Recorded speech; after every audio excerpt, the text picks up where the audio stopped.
भाइयों बहनों, आपका मेरे इस चैनल जिसका नाम है तन की बात डॉक्टर अग्रवाल के साथ, इसमें आपका स्वागत है। मेरा नाम डॉक्टर अरुण कुमार अग्रवाल। मेरी उम्र 80 साल से ज़्यादा।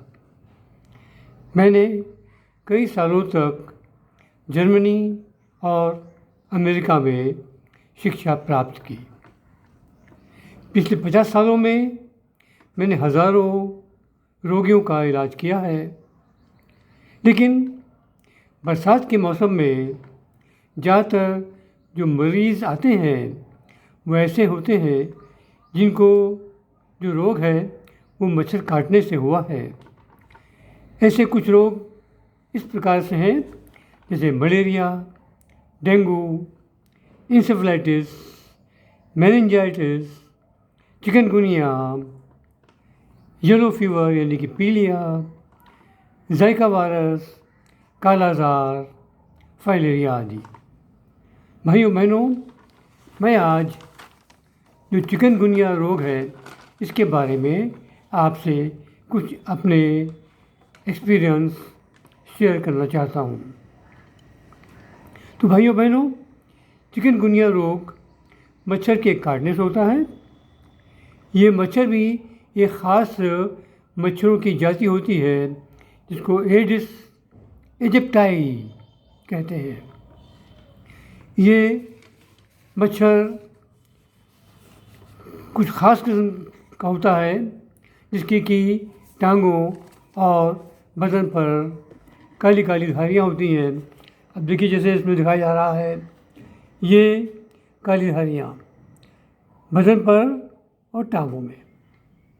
ये दूसरे मच्छरों में नहीं होता है, इसी मच्छर में होता है जो चिकनगुनिया रोग फैलाता है। इसीलिए इस मच्छर को अक्सर टाइगर मच्छर भी कहते हैं।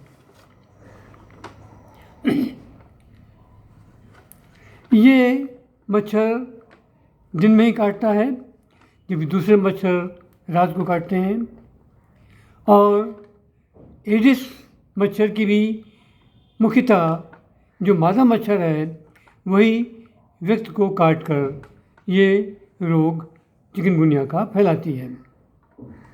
होता क्या है कि जब मादा मच्छर इस व्यक्ति को काटती है और अगर वो चिकनगुनिया रोग से ग्रस्त है तो उससे खून के साथ चिकनगुनिया के वायरस खींच लेती है, और जब किसी दूसरे स्वस्थ व्यक्ति को ये काटती है तो यही वायरस स्वस्थ व्यक्ति के शरीर में पहुंच जाते हैं और उससे चिकनगुनिया रोग की शुरुआत हो जाती है। इस तरह से ये मच्छर जो है ये चिकनगुनिया ग्रस्त व्यक्ति से स्वस्थ व्यक्ति को रोग फैलाकर चिकनगुनिया को आगे बढ़ाती है। चिकनगुनिया रोग ज़्यादातर ये जो गर्म प्रदेश, ये गर्म क्षेत्र, ये देश होते हैं उनमें ज़्यादा पाया जाता है, और ये भी ज़्यादातर शहरों में और कस्बों में जहाँ की अक्सर पानी का भराव अधिक होता है वहाँ ये ज़्यादा पाए जाते हैं। ये मच्छर साफ़ पानी में पैदा होते हैं, जबकि दूसरे मच्छर गंदे पानी में पैदा होते हैं।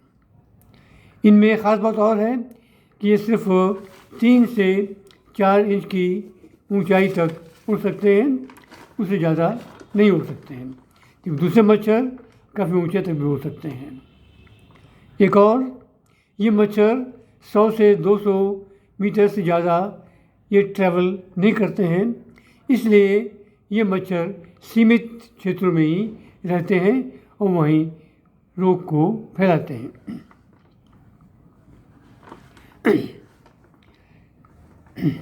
चिकनगुनिया और डेंगू और ज़ाइका वायरस का रोग, इन सबों में लक्षणों में कुछ कॉमन लक्षण दिखाई पड़ते हैं। जब ये मच्छर किसी व्यक्ति को काटता है तो 3 से 4 दिन के अंदर बुखार 101 से 102 तक पहुंच जाता है और 3 से 4 दिन के बाद से उसमें लक्षण व्यक्ति में आने लगते हैं। जो कुछ खास लक्षण हैं जो मरीजों में देखे जाते हैं चिकनगुनिया के रोग से, वो है बुखार, joint pain, headache, muscular pain, नींद ना आना और प्रकाश से भय लगना। और ये एक वीक तक ये लक्षण बराबर बने रहते हैं। अब इसका इलाज क्या है? तो भाइयों बहनों, चिकनगुनिया का कोई इलाज नहीं है, मॉडर्न मेडिसिन में तो बिल्कुल ही नहीं है। तो फिर क्या करें? लेकिन किया क्या जाता है, ज़्यादातर नॉन स्टेरॉयडल और एंटी इन्फ्लेमेटरी दवाएं दी जाती हैं और ये भी ज़्यादातर सिर्फ जो लक्षण आ रहे हैं उनको दूर करने के लिए, ताकि लक्षण ना बढ़ें और सीवियरिटी ना बढ़े। तो 1 से 1 बुखार तक आने तक सिर्फ पैरासिटामॉल से ही इसका इलाज किया जाता है और 1 से 1 के ऊपर जाने पर फिर सलाह दी जाती है कि आप डॉक्टर से मिलें और उनके द्वारा बताई गई एंटीबायोटिक दवा लें। चिकनगुनिया का रोग ज़्यादातर 7 से 10 दिन तक ही रहता है, फिर ये स्वतः अपने आप ख़त्म भी हो जाता है। लेकिन भाइयों बहनों, चिकनगुनिया के संग में एक बहुत बड़ी समस्या क्या है कि ये रोग ठीक होने के बाद भी बहुत लंबे समय तक, महीनों तक इसके कुछ दुष्प्रभाव, इसके कुछ साइड इफ़ेक्ट्स, बैड इफ़ेक्ट्स बराबर बने रहते हैं। इसका क्या क्या क्या असर होता है बॉडी पर? एक तो बॉडी की इम्यूनिटी बहुत कम हो जाती है, इसकी वजह से लंबे समय तक कमज़ोरी, बदन में दर्द आदि लक्षण बराबर बने रहते हैं।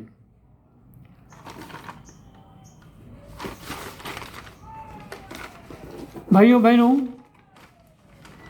लेकिन जब मॉडर्न मेडिसिन में कोई दवा नहीं है तो इसमें ज़्यादातर पे क्या किया जाए? तो क्या है कि यहाँ कुछ आयुर्वेदिक मेडिसिन, ये कम से कम आपके जो रोग ठीक होने के बाद के जो दुष्परिणाम हैं, जो लक्षण हैं, इनको कम करने में ये मदद करते हैं। तो मैं कुछ आयुर्वेदिक जो प्रिस्क्रिप्शंस हैं, जो दवाएं हैं, इनके बारे में आपसे कुछ बताना चाहता हूँ।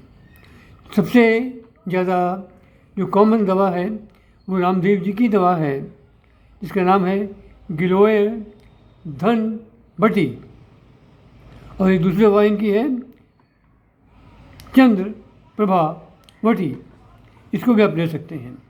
इसके अलावा आप कुछ अपने आप भी घर में कुछ इस तरह की दवाएं बना सकते हैं। तो उसके लिए क्या करें? नीम की गिलोय, सौंठ, छोटी पीपल पिसी हुई, तुलसी, इन सबको खूब बारीक पीस कर और गुड़ से मिलाकर इनको उबाल कर इसका काढ़ा पिएं, इससे आपको काफ़ी रिलीफ मिलेगी। इसके अलावा एक और आयुर्वेदिक मेडिसिन आप बना सकते हैं, जिसमें कि हल्दी, मेथी, सौंठ, एक दवा होती है सुराजान, अश्वगंधा, इन सबको मिलाकर बारीक पीस कर और इसको रात को पानी में भिगो दें और सवेरे उठकर इसका पानी पी लें। इससे भी आपको काफ़ी आराम मिलेगा। इसके अलावा मूंग, जो मूंग होती है, इसको उबालकर सवेरे उठकर इसका उबालकर सूप पिएं। इसके अलावा चावल को उबालकर उसका जो माड़ होता है, इसको भी आप ले सकते हैं, इससे भी आपको काफ़ी आराम मिलेगा। होम्योपैथी में भी एक दवा बताई गई है जिसका नाम है ओसीमम 200। ये पोटेंसी है 200। इसकी 3 गोलियां दिन में 2 बार 1 हफ्ते तक खाएं, तो इससे आपको आराम मिल सकता है। कुछ सावधानियां भी हैं, जैसे कि इस रोग के दौरान आप खट्टे फल या ना खाएं आप, अतः मौसमी, संतरा, नींबू, आंवला ना खाएं। तुलसी और नीम के धुएं से बचने से आपको परेशानी बढ़ जाती है। और सबसे आसान और कारगर इलाज है कि मच्छरों से पूरा अपना बचाव करें। इसके लिए क्या करें आप कि रात को सोते समय तो आप जो है वो मस्किटो नेट मच्छरदानी का ही इस्तेमाल करें और दिन में ज़्यादातर अपने शरीर को अधिक से अधिक कपड़ों से ढके रखें ताकि मच्छर ना काट पाएँ।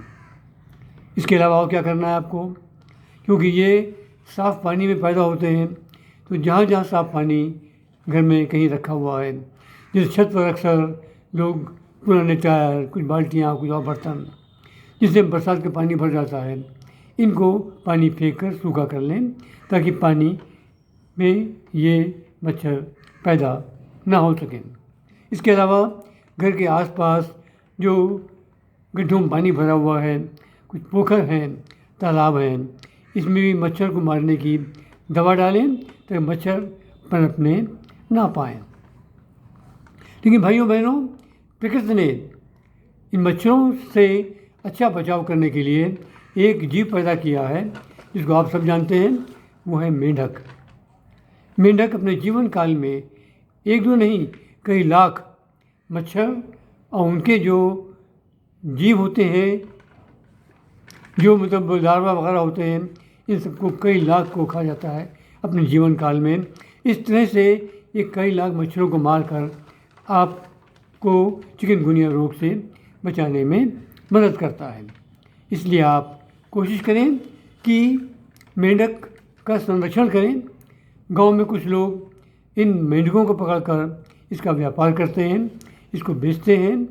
अब ये समझते नहीं हैं कि इससे जो मच्छर द्वारा जो रोग पैदा होते हैं, इनकी भरमार हो जाती है और इसका कष्ट ये खुद भुगते हैं। तो उनसे काउंसलिंग करें, उनको बताएं कि वो मेंढक ना मारें और इनका संरक्षण करें। अब इसके अलावा आप और क्या क्या कर सकते हैं, तो घर में कुछ ख़ास चीज़ें अपने दैनिक यूज़ में लेके आएँ।